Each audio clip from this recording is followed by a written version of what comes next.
All right, the high holidays are over.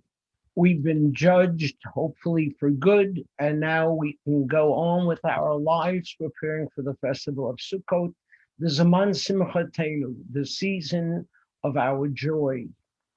And in this spirit, this week's Parsha preview, let's make a little lighter than usual. In fact, this week's Parsha preview is a commercial for two books. The first one is written by God. If I were to ask you what is the first of the 613 commandments in the Torah, many people know the first is Peru Uravu, be fruitful and multiply. But if I were to ask you what is the last of the 613 commandments, very few people know the answer to that. And the answer to that is in this week's Torah portion of Ha'azinu, where we are told, now therefore write this song for you and teach it to the children of Israel.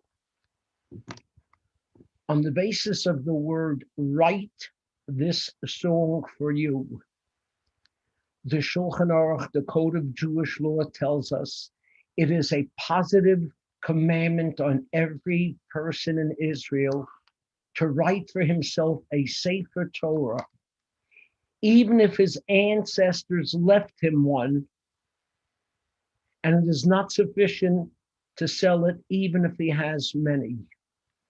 The last commandment in the Torah is to write a Sefer Torah, to possess a Sefer Torah. The Sefer HaChinuch, the great commentary on the 613 commandments, right? And therefore, every Jew is commanded to have a Torah by him so that he can read from it constantly and not need to go to his neighbor's house. Maimonides writes, if you write it with your hand, it is as though you received it at Sinai. And if you don't know how to write one, others write it for you. And if you write one letter, it's as if you've written the whole thing. How many of us can actually write a Sefer Torah? Very few, very few. But if you can't, somebody else can do it. And if you write one letter, you get credit for fulfilling the 613th commandment. But really, how many of us write a letter in a Sefer Torah? How many of us own a Sefer Torah? Well, in the 1300s, along came Rabbeinu Asher, known as the Rush, one of our great commentators. And he writes that the purpose of this commandment is not that you write a Sefer Torah. It's that you study the Torah. In olden days, people studied it from a Torah. But in later years, they studied from a printed edition. And they fulfilled the last of the 613th commandment, the mitzvah to study the Torah. This new year ushered in our centennial year here at Beth Tefillah. And in honor of that occasion, we are having a special program.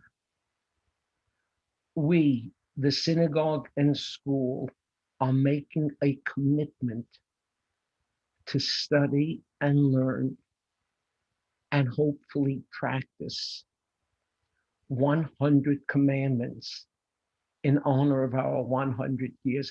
We don't expect you to do all of them, but even one can make a difference, all the difference in the world.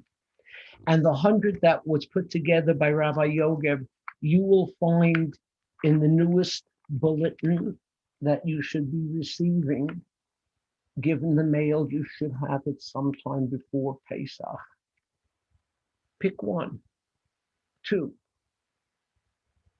and you don't know where it can lead to. And we're going to have these 100 also attached along with this video to encourage your participation in our 100 mitzvah campaign, helping all of us fulfill the last mitzvah in the Torah, the book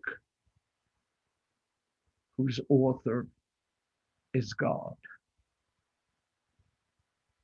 It's the all-time bestseller. That's the commercial for God's book. Now my book. During the coronavirus, I sat home and I wrote a book, and it's been published, and now it's available on Amazon. What we really can learn from the rich and famous. In this book, you'll find some interesting thoughts like, why did Sam Walton, the founder of Walmart, on his deathbed say, I blew it? Or who said God doesn't make mistakes? That's how he got to be God. Archie Bunker did, but in the book I analyze whether it's true that God doesn't make mistakes. Or what about Elizabeth Taylor, who said, I don't cry for things that won't cry for me? There's a lot of wisdom there. Or how about this? Who was on the cover of People magazine the most time? Princess Diana, 55 times. And what lessons can we learn from her life and the life of others like Donald Trump and Elvis Presley and Johnny Carson, who said, if life was fair, Elvis would be alive and all the impersonators would be dead. Is life fair? I have a whole series of little essays on parenting and growing up and old, and words to live by, and how to build identity. Based on the sales of my first book, Pulpit Power, I don't expect this to outsell the Bible, but it would be nice, if some people read it, because I think you'll enjoy it, and it contains some of the words you've heard from me over the year. This too is going to be available with a link after this video. And that provides you with the opportunity to be the first person to write a positive review for the book. You may end up being the only one. But there's nothing like God's word. Nothing comes close. But the book analyzes some of his words and some of our words. And together, it makes for good reading over Yontif, the season of our joy. Shabbat Shalom and Chag Sameach.